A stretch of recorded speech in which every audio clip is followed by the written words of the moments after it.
नमस्कार दर्शक बंधु आपण को आम चैनल को स्वागत। आज भिडियोटी मिथुन राशि व्यक्ति विशेषों बहुत गुरुत्वपूर्ण रही। आपणकर जदि मिथुन राशि होता है तेबे आपण भिडियोटी को शेष पर्यंत देखंतु एवं निजर व्यस्त बहुल समय मध्यरु मात्र 10 मिनिट समय आपण निज पाई दियंतु एवं निज भविष्यत विषय रे जानतु। देखंतु एही मे मासरे तीनोटी प्रमुख ग्रह गुरु राहु एवं केतुंकर राशि परिवर्तन हेउछि एवं एही तीनोटी प्रमुख ग्रहंकर राशि परिवर्तन आपणक जीवन रे निश्चित भाବରେ प्रभाव पकाइब एवं आपण एही प्रभाव मे मास 1 तारिख ठारू धीरे धीरे अनुभव करिबा आरंभ करिवे। तेबे आसंतु जानिबा आपणक राशि रे एही तीनोटी प्रमुख ग्रहंकर राशि परिवर्तन किभଳି प्रभाव पकाउछि।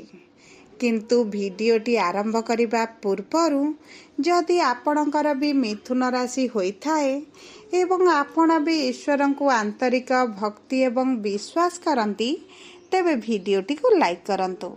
कमेंट बॉक्स रे जय जगन्नाथ जय मां लक्ष्मी अवश्य लिखि दियंतु।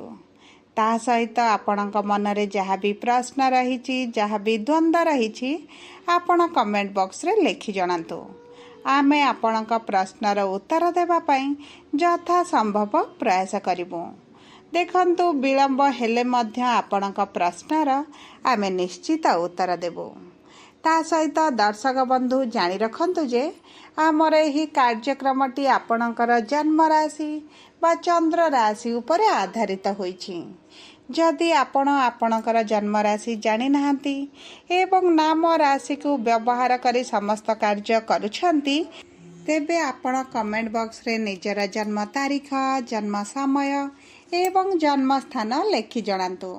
आमे आपणकर जन्म राशि लग्न नक्षत्र जणाई देबो जहाँ आपणक पई सठिक एवं निर्भुल रहिबा एवं आपण एहाकु व्यवहार करी भविष्यत रे जेकोसी शुभ कार्य बा मांगलिक कार्य करि परिबे। तेबे आसंतु प्रथमे जानिबा आपणकर राशि रे नवग्रहंकर स्थिति एही मे मास 1 तारिख ठारू किभଳି रहिबा। देखंतु आपणकर द्वितीय गृह रे मंगल चतुर्थ गृह रे केतु दशम गृह रे राहु शनि शुक्र एवं बुध एकादश गृह रे सूर्य एवं द्वादश गृह रे देवगुरु बृहस्पति विराजमान होइछंती जहा फल रे सही गृह गुड़िकर सेमानकर प्रभाव अधिक रहिबा। तेबे सर्वप्रथमे आसंतु जानिबा आपणकर ग्रह परिवर्तन होई केउ केउ गृह को गोचर करिवे। देखंतु आपणकर एही मे मास 15 तारिख दिन गुरु आपणक राशि को आसीबे एवं सूर्य आपणकर एकादश गृह रु द्वादश गृह को जिबे एवं राहु आपणकर दशम गृह रु नवम गृह को आसीबे केतु चतुर्थ गृह रु तृतीय गृह को आसीबे। सेतिपाई एही मे मास 15 तारिख परे एही सब गृह गुड़िक मध्य धीरे धीरे प्रभावित हेबा आरंभ करिबा। तेबे सर्वप्रथमे आसंतु देखिबा आपणकर स्वास्थ्य किभଳି रहिबा।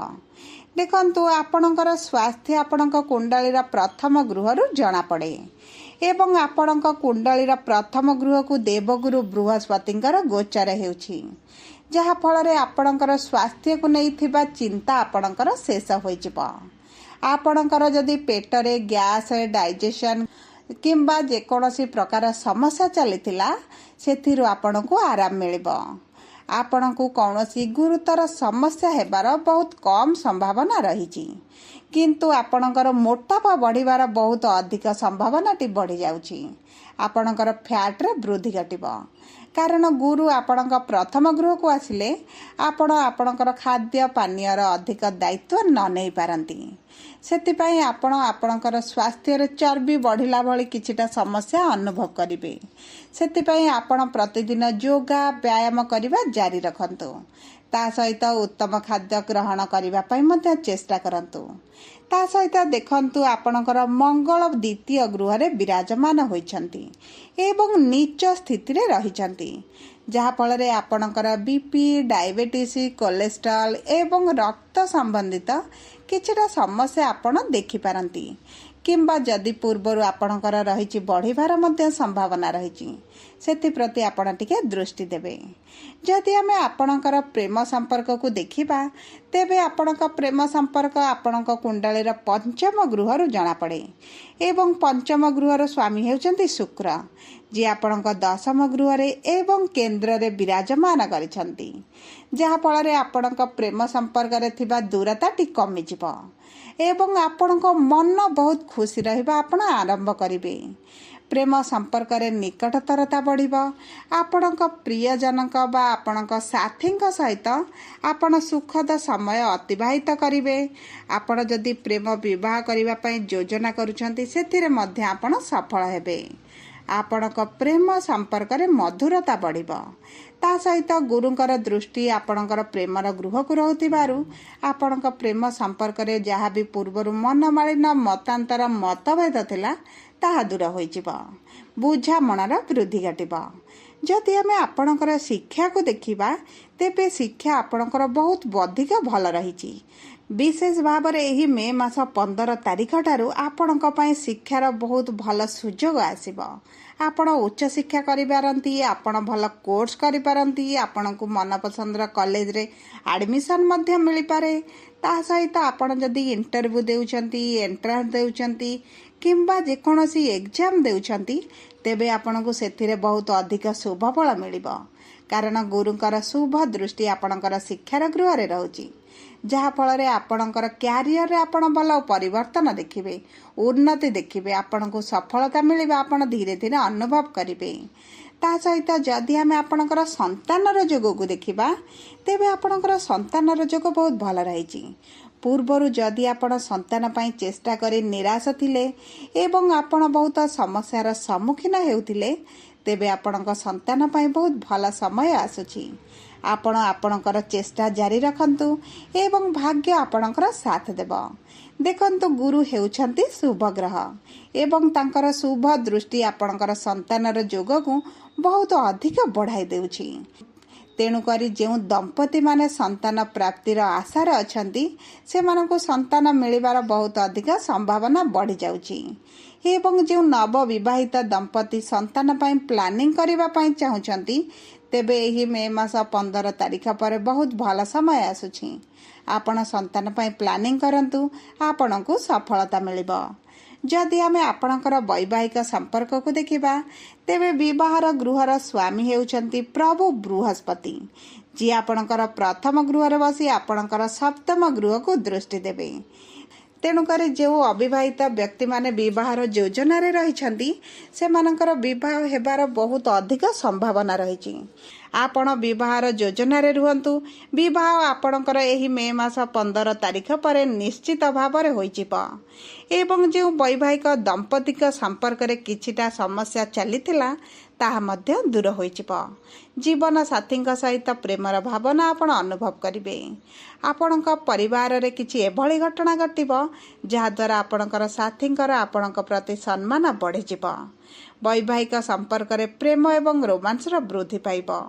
आपणक साथींक सहित आपण एकत्र समय अतिबाहित करिवे। कौनसी एक स्थान को बुलिबाक मध्य जाई पारंती। देखंतु विवाह संपर्क पाई बहुत भल समय एही मे मास 15 तारिख पर एवं गुरुंकर चलन पर रहिछि। देखंतु देवगुरु बृहस्पति राहु केतु कर राशि परिवर्तन आपणक जीवन रे किभली परिवर्तन आनिबो किभली प्रभाव पकाइबो सेति आमे एक स्वतंत्र वीडियो प्रस्तुत करिबो जहा आपणको बहुत अधिक सहाय्य करिबो। तेबे आसंतु एबे देखिबा आपणकर आर्थिक स्थितिटी किभली रहिबो। देखंतु आपणकर अर्थर गृह रे मंगल विराजमान करिसंती जहा फल रे एबे आपणकर अर्थ को नै जो समस्या चलीची जो अर्थर अभाव अनुभव करूचंती आपणकर एही मे मास 15 तारिख पर एही अभाव दूर होइजिबो। ता सहित देखंतु सूर्य आपणक लाभर गृह रे विराजमान होइचंती तेणुकरी आपणकर जो आर्थिक स्थिति रे जो खराब परिस्थिति अछि सेतिरे सुधार आसीबो। बैंक रे जमा होइतिबा पुंजी रे वृद्धि घटिबो। धन रे वृद्धि घटिबो। धन संचय करिबा आरंभ करिवे। अटकिथिबा धन आपणको मिलि जिवो। जदि आमे आपणकर कर्मक्षेत्र को देखिबा तेबे आपणक कर्मर गृह 4टी ग्रह एकत्र अछंती एवं सेहिठारे शनि राहुଙ୍କ प्रभावरे रही श्रापित दोषरे पीड़ित अछंती। किंतु एही मे मास 18 तारिख दिन आपणकर श्रापित दोष दूर होइजिबो एवं राहु आपणकर भाग्यर गृह को विराजमान करिवे, जहा फल आपणक कर्मक्षेत्र रे उच्च अधिकारी सहित आपणकर घनिष्ठता बढ़िबो। आपणकर पदोन्नति सहित दरमा वृद्धि हेबार शुभ खबर पाइबे। आपणक कर्मक्षेत्र रे अग्रगति हेतु आपणकर इनकम रे वृद्धि हेबो। आपणक मनपसंदर स्थान को आपणकर ट्रांसफर होइजिबो। कार्य रे जो असुविधा आपण सम्मुखीन होउतले ताहा मध्य ह्रास पाइबो। जो व्यक्ति माने रोजगार संधान रे थिले सेमानकु रोजगार सेमानक मन पसंद अनुसार मिलिजिबो एवं आपणकर चाकरी रे दक्ष परिचालना उभय मान सम्मान को वृद्धि करिबो। जदि आमे व्यवसायी मानकु देखिबा तेबे आपणक परिश्रम अनुपात रे धन आमदानी बढ़िजिबो। एबे जो खराब परिस्थिति चलीची जो मांदा परिस्थिति चलीची सेतिरे सुधार आसीबो। आपणक व्यवसाय रे आय बढ़िबो। आपणकर पूर्वरु अटकिथिबा कार्य मध्य संपन्न होइजिबो। जदि मोटामोटी भावे देखिबा गुरुंकर चलन एवं सूर्यंकर चलन रे आपणकर एही मे मासटी बहुत अधिक भलरे जिबो। विशेष भाव में आपणकर कौनसी भी बड़ समस्या आपण देखिबे नाही। जदि आपण अधिक शुभ फल आशा करूछंती तेबे आपण प्रतिदिन प्रभु गणेशंकर पूजार्चना करंतु। गणेशंक पाखरे दुब घास अर्पण करंतु एवं आपण गुरुंकर बीज मंत्र मध्य जप करंतु। जदि आपणकर मिथुन राशि होइथाय भिडियोटी किभଳି लागला कमेंट बॉक्स रे लिखि जणांतु। जदि आपणक प्रियजनकर मिथुन राशि होइथाय भिडियोटी तांका सह शेयर करंतु। जदि प्रथम थर आम चैनल को आसिचंती चैनलटी को सब्सक्राइब करंतु। पाखरे थिबा बेल आइकन को प्रेस करंतु। धन्यवाद।